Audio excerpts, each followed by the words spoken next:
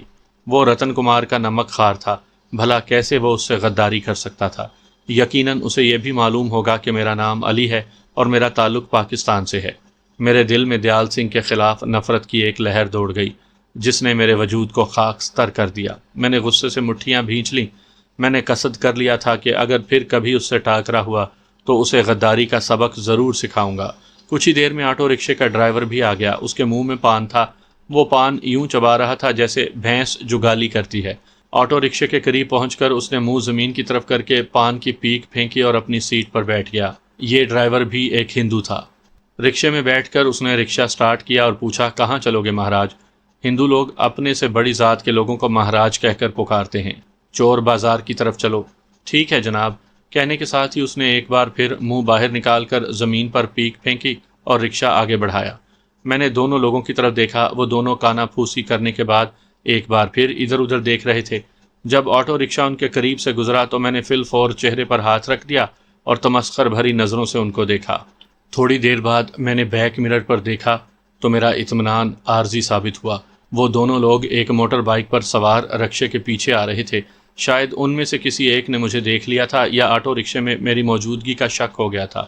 باہر کیف میں محتاط ہو گیا تھا۔ موٹر بائک آٹو رکشے کے قریب آنے کے بجائے صرف طاق میں ہی محدود تھی۔ شاید وہ اس انتظار میں تھے کہ رکشہ کسی سنسان راستے سے گزرے اور وہ اسے رکوا کر کارروائی کر گزریں۔ میں کسی بھی ناگہانی صورتحال سے نمٹنے کے لیے بالکل تیار تھا۔ مجھے حیرت تھی کہ رکشہ ڈرائیور کو تعاقب کا احساس کیوں نہیں ہوا تھا۔ ایسے لوگ تو بے حد چاق و چوبند اور تیز ترار ہوتے ہیں، لیکن وہ ڈرائیور تو اپنی دنیا میں مست جگالی کرنے میں مگن تھا۔ میری نظریں موٹر بائک پر جمی ہوئی تھی۔ رکشہ ڈرائیور مختلف سڑکوں سے رکشہ گزارتا آگے بڑھتا چلا جا رہا تھا اور ہمیں سفر کرتے ہوئے 20 منٹ ہونے والے تھے۔ رکشہ جس سڑک کی طرف مڑتا دونوں لوگ بھی اسی طرف آ جاتے، جس سے میں کنفرم ہو گیا تھا کہ ان دونوں لوگوں کو معلوم تھا کہ میں رکشے میں ہی سوار ہوں۔ اچانک ہی میرے دماغ میں خیال آیا کہ اگر دونوں یوں ہی میرا تعاقب کرتے رہے تو وہ جمیل کا گھر دیکھ لیں گے۔ اس طرح میرے ساتھ ساتھ وہ بھی مشکل کا شکار ہو سکتے تھے۔ ان دونوں سے جان چھڑانا ضروری تھا۔ میں نے ان سے جان چھڑانے کے لیے اپنے دماغ کے گھوڑے دوڑائے۔ میں پرغور نظروں سے قرب و جوار میں بھی دیکھ رہا تھا۔ در حقیقت میں کسی پرہجوم جگہ کی تلاش میں تھا جہاں میں ان دونوں کو غنچہ دے سکوں۔ پھر جیسے ہی مجھے ایک مارکیٹ کے باہر ہجوم دکھائی دیا تو میں نے ڈرائیور سے مخاطب ہو کر کہا، سنو، مجھے اس جگہ اتار دو۔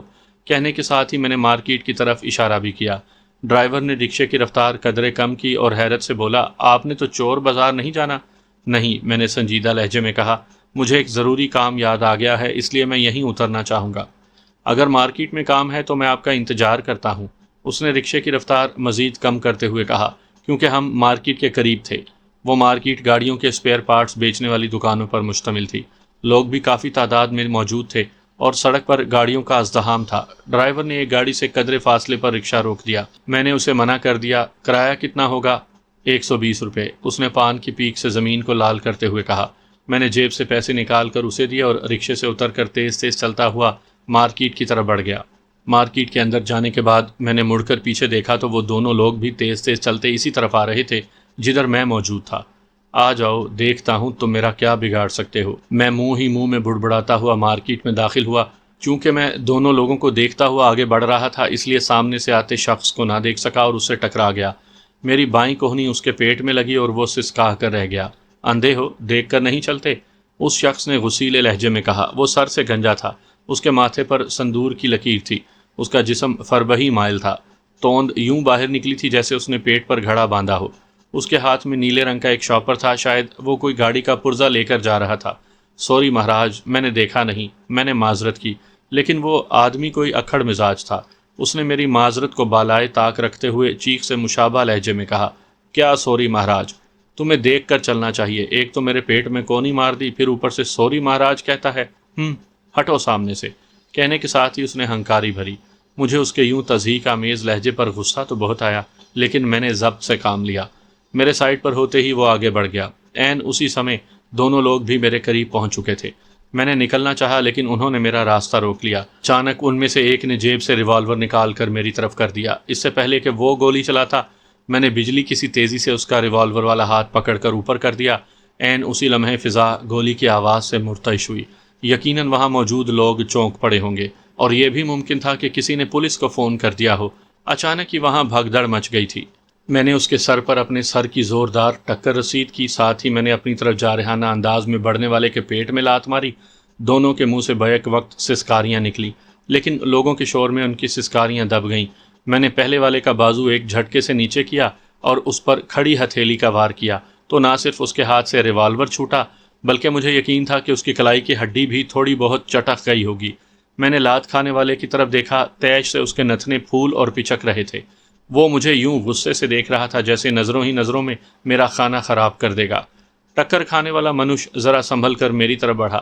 جیسے ہی قریب پہنچ کر اس نے میرے منہ پر مکہ مارنے کی کوشش کی، لیکن میں نے اس کا وار اپنے بازو پر روکا اور اس کی ناک پر مکہ مار دیا۔